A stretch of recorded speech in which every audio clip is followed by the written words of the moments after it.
ច្បាំងណាំងនេះគឺជាឱកាសបងអាចជ្រឹងរឹងគេចង់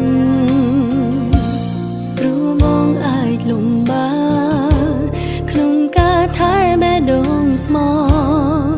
សម្រាប់អូនតែម្នាក់បងត្រូវចែកចាយឲ្យអ្នកផ្សេងនៅមិនឃើញមនុស្សក្បែរខ្លួនបងចូលចិនលួចលែចូលចិនលេងសើចតែគេចង់បានបងមែនតែបើគេល្អបងយកគេទៅធំរៀងឈុំនៅតែផ្លូវ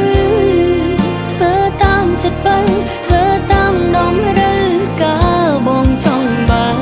ឲ្យបងទៅមិនមែនមិនឈឺតែអូនដឹងថាអូនមិនគួរហើមស្ទើរក្រុមយ៉ាងព្រោះអូនល្អមិនដល់គេអូនដើរចេញខ្លួន